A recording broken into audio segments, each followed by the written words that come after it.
Well, last year, first off, was a great season. We were finalists at the championships, lost only 2 matches to one particular team. Outside of that, it was almost a perfect season. I hope to improve upon that and win the national championship this year.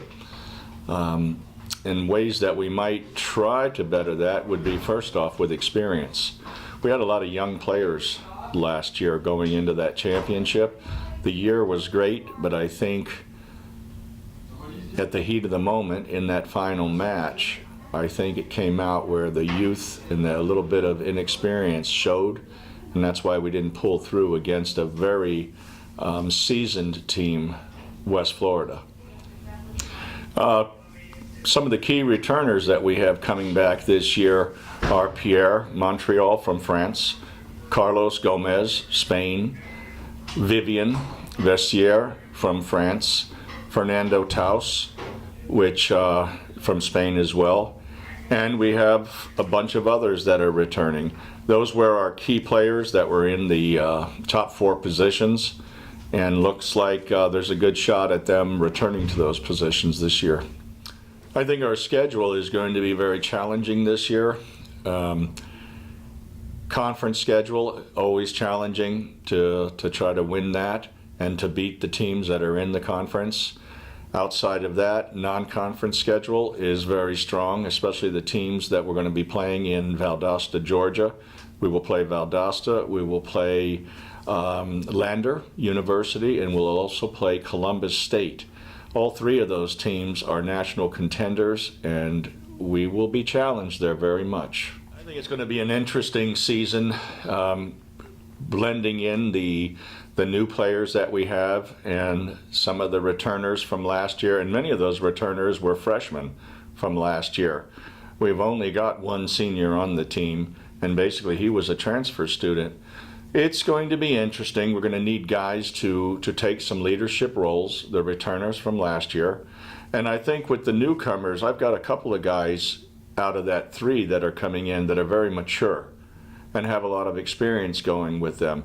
So far, the chemistry has been great that we've had on the courts. We've only been practicing a couple of weeks, and there's some new energy out there. I think it's a good thing for the returning players to have that new blood, that new energy, and I think it's exciting for the newcomers in seeing the returning players and getting to see where they need to be as well. Well, last year was an amazing year for us. You know, everything was just kind of perfect with the team, the level of the team, the chemistry and everything. You know, going 30-0 and pretty much winning everything. I don't know if we can get any better, but really our goal is to maintain and hopefully repeat. We have 3 key returners. First one is of course Sonia Larsen, our senior. She had an amazing fall season, winning the regional ITA nationals and being currently the #1 player in the country. Very happy that she's back with us. We also have Zuza Maciejewska, coming as a junior, having a great 2 years, All-American singles and doubles, and also Verena Schmidt. Last year was her first year, really had a great first season. Some are always in the top 3 of our lineup, and again very happy to have her with us. We got 3 new girls that came in now in January. All 3 are international with a lot of tennis experience. We got Carolyn Schmidt from Germany, one of the top Germans, I think top 30, top 40 in Germany. We have Hannah Sizer. She's a transfer from Troy University. Played it for 2 years, so have a lot of experience in college tennis.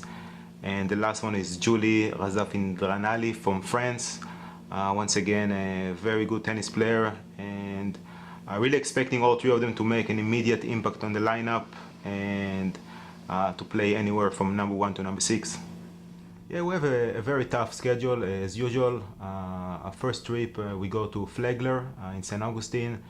They're an up-and-coming Division II school, so that's going to be a good challenge for us on the road.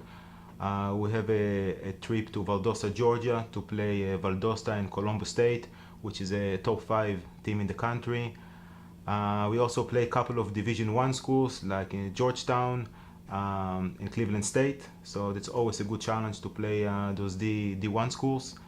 And of course our conference matches such as Lynn and Nova and Rollins and St. Leo, all of them are top 10 and are all tough. So really looking forward for those matches. Well, we got a couple of powerhouses, teams that are no longer with us, such as Armstrong and BYU Hawaii. So that's a bit of a shame that we're not going to see them anymore. So we gotta have to see which other schools are going to come up and kind of replace them as one of the top teams in the country. I'm pretty sure there's going to be some teams that we're not expecting that will really surprise us. But for right now, it's kind of an unknown of which are going to be the top teams without those two big ones.